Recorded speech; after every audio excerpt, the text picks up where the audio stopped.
नबी पाक सल्लल्लाहु अलैहि वसल्लम, अनस बिन मालिक रज़ी अल्लाह अन्हु से ये रिवायत है, फरमाते हैं कि नबी पाक सल्लल्लाहु अलैहि वसल्लम ने एक खत शाह रूम या ईरान को लिखा या लिखने का इरादा किया, तो लोगों ने आपसे कहा कि अल्लाह के रसूल वो मोहर लगी हुई खत को पढ़ते हैं, उसको मोतबर समझते हैं, तो मोहर बनवा दी जाए ताकि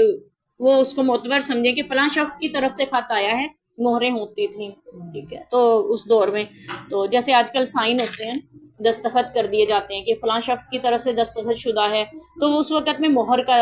रवाज था। तो उन्होंने कहा अल्लाह के रसूल मोहर चाहिए, फिर ही जाएगा ये खत उन तक, फिर ही वो इसका अहमियत देंगे। तो आप सल्लल्लाहु अलैहि वसल्लम ने फरमाया कि एक चांदी की अंगूठी बनवाई जिस पर मुहम्मदुर रसूलुल्लाह कलिंदा था, यानी लिखा हुआ था, सबसे ऊपर अल्लाह लिखा हुआ था, उसके नीचे रसूल और उसके नीचे मोहम्मद, मोहम्मदुर रसूलुल्लाह नीचे से ऊपर को पढ़ते थे, यानी गोलाई में वो अंगूठी का बना हुआ था। इसका नक्श भी अक्सर उसमें मिलता है, हमें नेट पे आप सर्च करें ना, ये अंगूठी आप सल्लल्लाहु अलैहि वसल्लम की, उसका नक्श मिल जाता है, यानी कि इस तरह से बनी हुई थी। और आप सल्लल्लाहु अलैहि वसल्लम के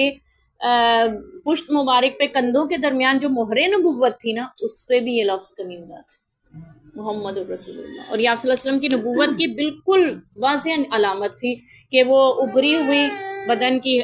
तो हज़रत अनस रज़ियल्लाहु अन्हु फरमाते हैं, मुझे यूं महसूस हो रहा है गोया मैं अब भी आपके दस्ते मुबारक की सफ़ेदी की तरफ देख रहा हूँ। आप सल्लल्लाहु अलैहि वसल्लम के हाथ जो थे बहुत गोरे थे, सफ़ेद थे, तो फरमाते हैं मुझे यूं याद आ रहा है जैसे अब भी मेरे सामने मेरे नबी का हाथ हो,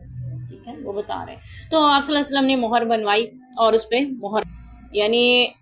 इसको भी बाबुल इल्म में लाने का मकसद यही है कि ये चीज़ें लिखी जा सकती हैं। मोहम्मद रसूलुल्लाह लिखा हुआ आपने खत के ऊपर उसकी मोहर बनवा के लगाई और फिर उसको भेजा। अच्छा, जो मोहर हमें मिलती है ना, आम मोहर आपने कभी देखी है? उसके ऊपर अल्फाज जो होते हैं वो उल्टे लिखे होते हैं, जब उसको लगाया जाता है तब सीधे होते हैं। लेकिन ये जो हमें मोहर दिखाई जाती है ना नेट पे तस्वीरों में अंगूठी पे, उस पे सीधे ही लिखे होते हैं,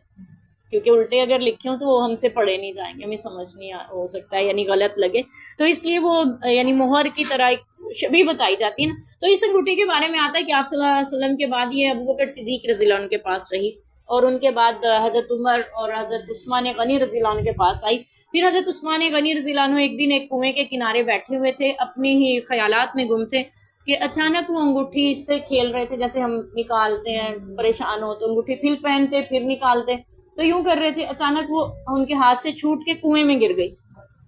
फरमाते हैं कि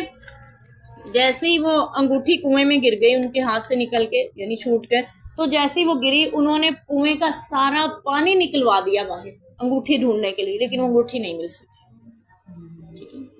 वो अल्लाह ताला की तरफ से ही वापस ले ली गई। तो